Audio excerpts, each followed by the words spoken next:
welcome back. Oras natin, 1:30 in punto. Yes, kapiling mo pa rin na nag-iisang chicks ng radyo. And we're live now on Facebook. Kaya naman, sige na, punta ka na, sumilip ka na sa ating Facebook. Hanapin mo lang Energy FM 106.7 at pakishare na lang po yan. No? Please lang po, pakishare. Ayan, kung nasaan ka man, ayan, napapakinggan niyo po ako yung mga nasa biyahe dyan. Hello po sa inyong lahat. Sana chillax lang kayo. Sana nakakain na kayo at wala na kayo masyadong isipin. At sa mga nasa bahay naman, mag-isa lang. Naku, bakit ka ba mag-isa? Ano ba? Iniwan ka ba nilang lahat? Pero chillax ka dyan, in fairness. Taas pa, ganyan. O, tumuto ka lang hanggang mamaya at pwede ka rin mag-comment mamaya sa ating story. Pero bago muna yan, syempre, muling paalala ko po at lagi kong pinapaalala, everyday kong pinapaalala na kailangan ipangalagaan natin ang ating katawan. Kaya naman ano ang dapat nating gawin? Syempre, dapat tayo mag-take ng MX3 Plus with L-Carnitine and CoQ10.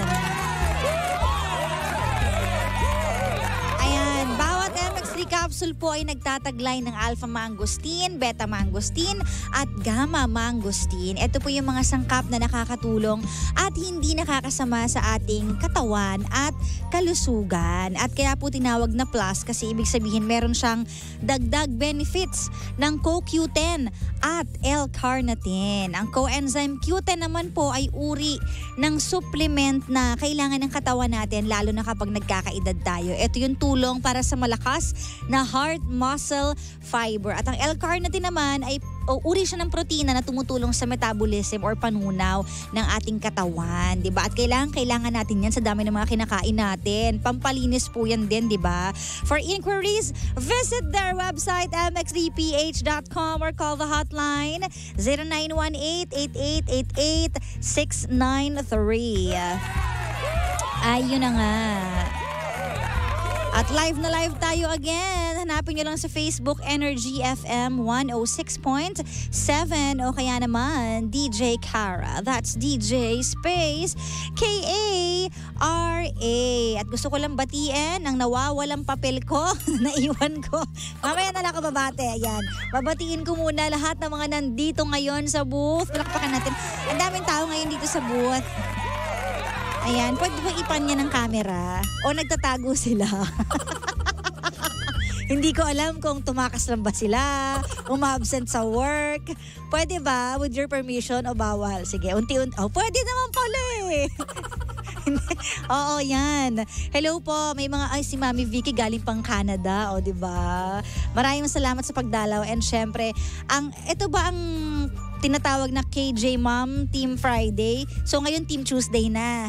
Oo, Team Tuesday na. At hindi na pang gabi ha, in fairness. Mga pang tanghali. Ang aga nyo Parang 11 pa lang doon, nandito na kayo. Taray, sana hindi pa kayo gutom. Kasi wala pa kayong lunch, di ba? Pero mamaya kakain tayo dyan. Ayan. So hello po sa inyong lahat. At syempre sa lahat din ng mga listeners natin, viewers natin all over the world. Ayan, na nakatutok po lagi sa atin. Hello po sa inyong lahat. Saan mang sulok kayo ng bansa, di ba? Sana daw makadalaw din. Of course, sana makadalaw din kayo dito pag umuwi kayo dito sa Pilipinas, di ba? Ang sarap naman talaga sa pakiramdam kapag uwi mo ng Pilipinas, yung mga old friends mo, new friends mo, mamimit mo, di ba? Iba yung saya sa puso kasi pag babalikan na naman sa malayong lugar, feeling mo ang layo ko na naman sa lahat. Kaya pag nandito kayo, sulitin nyo na. Di ba? O yan, hello po sa lahat ng ating mga OFW din na nasa iba't ibang bansa. Ayan, mga taga Canada, Dubai, ano pa, lahat. Basta hello po sa inyong lahat. O siya, wag na natin patagalin pa ang ating story for today. Medyo rated SPG ang ating story for today. Medyo, alam nyo na, patnubay na magulang din para sa mga kabataan na nakikinig sa atin ngayon. So, wag na natin patagalin pa. Dito lang yan sa Sincerely, Kara.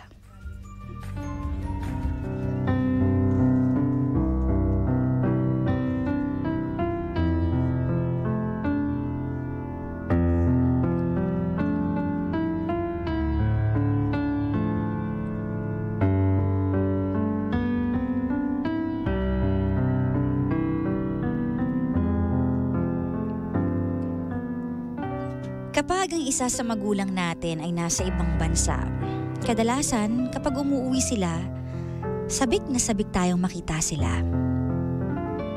Dahil feeling natin, eto na yung chance para magparamdam ng pagmamahal, magbigay ng oras, makipag-bonding. Tinuturing natin silang superhero dahil nagtatrabaho sila sa ibang bansa para sa atin. Pero paano nga kaya kung yung taong tinuturing mong superhero ay hindi pala totoong superhero ng buhay mo, kundi isang kalaban sa buhay mo? Ito ang story ni Anne, 23 years old. Sabi niya bata pa lang daw siya ay malapit na siya sa kanyang mga magulang. At ganun din sa kanyang papa na OFW at nagtatrabaho sa ibang bansa. Minsan lang daw silang magkita. Kaya naman tuwing umuuwi ang tatay niya galing ibang bansa ay excited na excited siya. Madalas tumatakbo pa siya papalapit sa tatay niya. At ang turing niya ay superhero ang kanyang ama. Lagi niyang sinusulit yung mga pagkakataon. Kaya naman pag nandito ang tatay niya ay madalas siyang matulog sa kwarto ng kanyang tatay. At sa paglipas ng panahon, nung nag-high school na siya, may isang pagkakataon na nag-away ang tatay at nanay niya at umalis ng bahay ang nanay niya. At sila lang dalawa ng tatay niya ang naiwan. Kaya naman, doon nagsimula ang isang madilim na pangyayari sa buhay niya. Ano nga kaya ang nangyari kay Anne? Let's hear it straight from the heart of our sender for today. Hi DJ Kara, itago niyo na lang po ako sa pangalang Anne. 23 years old na po ako. Noong bata pa lang po ako ay malapit na po talaga ako sa mga magulang ko, lalo na po sa papa ko. Kasi minsan lang po kami magkita dahil nagtatrabaho siya abroad. Kaya sa tuwing uuwi po siya ay excited na excited po ako palagi. Kahit nasa labas pa lamang po siya ng bahay ay tumatakbo na agad ako at nagpapakarga sa kanya. Mahal na mahal ko po ang papa ko kasi siya ang superhero ko. Sinusulit ko po ang bawat pagkakataon tuwing uuwi po siya, kaya madalas ako makitulog sa kwarto nila ni mama. Hindi man klaro lahat sa aking alaala dahil sa murang edad, ang alam ko lang po ay mahal ko po si papa. Sa paglipas ng panahon, high school na po ako noon. May isang pagkakataon na nag-away ang mama at papa ko, kaya umalis ng bahay si mama upang magpalamig ng ulo. Natsyempohan na ako at si papa lang ang naiwan sa bahay, kaya inutusan niya ako kumuha ng sabon habang naliligo siya. Habang naghahanap po ako ng sabon malapit sa washing machine katapat po ng CR namin, ay nagulat po ako DJ Kara. Dahil may biglang yumakap sa akin at nasa masela na parte ng aking katawan ang kanyang mga kamay. Hindi ko po alam ang gagawin ko noon DJ Kara. Para akong naging bato sa nangyari. Nang napagtanto ko na si Papa pala yun, biglang gumuho ang mundo ko. Lumabas po ako ng bahay, naglakad-lakad ako sa kalsada na walang klarong patutunguhan. Kasabay ng malakas na pag-ulan ay ang pagtulo ng aking mga luha. Hindi ko na po alintana ang mga mata na nakatingin sa akin. Ang gusto ko lang po ang makita ang mama ko. Sobra po akong nasaktan sa nangyari. Dala-dala ko po yung lamat ng pagkatao ko ng halos 10 taon. Tinanong ko po ng paulit-ulit ang sarili ko kung bakit sa dinami-rami, bakit ako pa? Bakit sa dinami-rami, bakit ang papa ko pa? Naakala ko ang magiging tagapagligtas ko, pero siya ang sumugat sa pagkatao ko. Alam niyo po ang mas masakit, DJ Kara? Hindi lang po pala isang beses ito nangyari sa akin, na lalong kinadurog ng puso ko. Ngayon po DJ Kara, malayo na po kami ng aking mga kapatid at mama ko sa kanya dahil iyon sa mga ginawa niya sa akin. Sinasabi ko pong napatawad ko na siya dahil ayoko pong magtanim ng sama ng loob kahit kanino man. Pero bakit po lately, inad niya po ako sa Facebook pero hindi ko po alam ang gagawin ko. I have this feeling na ayoko po na magkaroon ng connection sa aming dalawa. Ano po kayang maganda kong gawin, DJ Kara?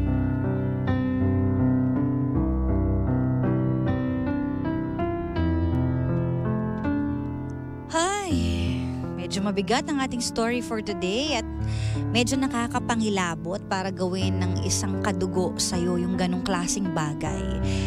But the reality is, it happens in real life. At maraming kabataan ang hindi nagsasalita kasi ayaw nilang ma-judge at feeling nila ay wala silang kakampi kapag sinabi nila yung mga ganong klaseng bagay. Pero basahin muna natin yung mga comments kung ano nga ba ang masasabi nyo sa story ni Ann na hindi niya totoong pangalan na namulest siya ng kanyang tatay. Sabi dito, Ate Cara, meron po akong classmate dati na never nagsalita pero nung college na po kami, sinabi niya sa akin ng lahat. Best friend ko po siya at hanggang ngayon ay hindi pa rin po nabubura sa pagkatao niya ang ginawa naman sa kanya ng kanyang tatay. Nakakalungkot naman yun.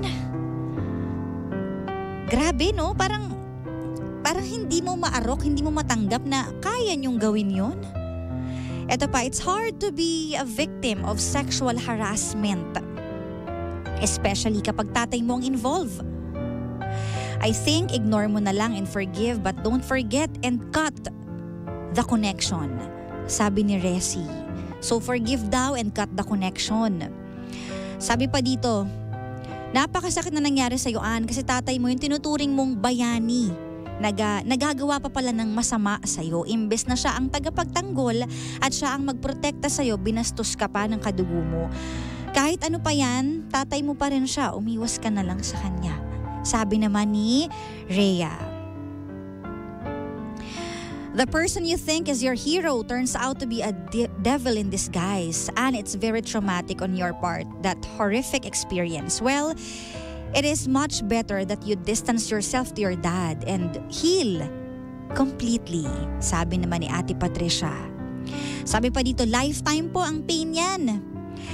Maibaon mo man sa limot ang nangyari, nananatili na po siya sa memories mo. Block him for your peace of mind. Walang kapatawaran ang ganyang kahayupan. Sabi ni Peter Smeng, walang forgiveness daw. Ang sakit naman po na tatay mo pa, ipag-pray mo na lang po siya na hindi niya nagawin sa iba. Iwasan mo na lang siya. Sabi naman to ni Ate Marites. How sad naman po ang baboy ng ama mo, nakakadiri, but then forgive. But don't try to reconnect again. Just move on, live your life with your mother and sisters. Just forget all about him. Sabi naman to ni Jane. O ito naman, sabi naman ni Ate Erlene, kasuhan mo ang tatay mo and never communicate. Kumbaga, fight for your rights. Sabi ni Ate Erlene. Nakakalungkot po ang mga ganyang pangyayari. Mga taong walang pagkilala sa Diyos, mag-pray ka lang, ate. Sabi naman si Sheila. Huwag niyo pong papasukin sa buhay mo. Period. Sabi naman to ni Ate Jonah. Huwag nang papasukin sa buhay mo. Cut off lahat.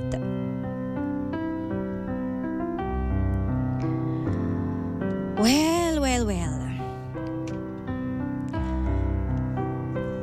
Ang hirap kasi hindi mo alam kung paano ka mag-move on sa ganitong klaseng pain dahil may epekto to sa isang tao. Kadalasan, yung mga nabibiktima ng abuse, sexual abuse, lalo na ng kanilang mga kadugo, hindi man tatay, tito, pinsan o kung sino mang nasa bahay. Pagbata ka pa lang, iniisip mo na baka okay pa yun, baka pwede pang patawarin. At kadalasan nga iniisip ng iba na normal lang daw yun. Pero as time goes by, habang lumalaki ka at nagkakaisip ka, nare-realize mo, yung trauma in the past, bumabalik din yan eh. Hindi yan basta na ilulubog lang ng ganung kadali. Babalik at babalik yan. Kaya sobrang hirap na labanan ng ganitong klaseng pain. Pero kung nakikipag-reconnect siya sa'yo, alam mo, bubuhayin mo lang ulit yung sakit. Ang tanong ko lang dyan, humingi na ba siya ng forgiveness? Ano ba ang reason ng pakikipag-reconnect niya sa'yo? Kasi baka kailangan mo ring marinig sa kanya yung forgiveness na hinihingi mo. Baka yun ang kailangan mo sa buhay mo. Pero kung nakikipag-reconnect lang siya just because nangangamusta or babawi, mahirap bumawi sa ganitong klaseng bagay kasi hindi mo na ito mabubura. So kung kinakailangan mo, make your father realize how horrible it is, how hurt you are. And doing good things will not erase those memories. It will not bring back your childhood. Minsan lang tayo mabuhay sa kabataan natin. At madalas naaalala nyo ba kapag matatanda na tayo, binabalikan natin yung childhood natin eh. Pag nagkikwentuhan tayo, ano nangyari sa childhood mo? Madalas naaalala natin nung 7 years old tayo, nung hindi tayo sinama sa mall. May mga ganong memories eh, na talagang naiiwan. At itong ganitong klaseng memories na maiiwan sa'yo, pag binalikan mo to, napakasakit. Kasi pag bumalik ka sa nakaraan mo, maaalala mo na yung childhood ko hindi naging maganda. Lalo na sa piling ng tatay ko na sexual abuse ako. But always realize, Anne, na it's not your fault. Kasi minsan may mga iba na nakaka-experience ng ganito na naglalayas, gumagawa ng hindi maganda sa sarili nila, nagiging pariwara. Kasi parang feeling nila hindi na ako karespe-respeto eh. Galit na galit ako sa mundo. Galit na galit ako sa sarili ko. But always remember that it's not your fault. And lagi mo ding tandaan na you are not alone. Andyan pa ang mga kapatid mo, andyan ang nanay mo. And malaking tulong kung mailalabas mo ang nararamdaman mo. Huwag mong kimkimin mag-isa. Kailangan mo yun. Alam ko na there is no timestamp on trauma. At wala ding formula yan. Paano mag-move on? Walang perfect formula for that. Kaya kailangan mo lang ng mga tao sa paligid mo na magmamahal sa'yo. And you just have to be patient. Be patient with time and be patient with yourself. At lagi kang magdasal to help you. Kasi hindi mo alam kung kailan babalik ulit yung memories na yan. At tandaan mo din, yung nangyari sa'yo, it's not a definition of who you are. You are far greater than any experience you have suffered. Kaya mahalin mo pa rin ang sarili mo. Self-care is how you take your power back. Sincerely,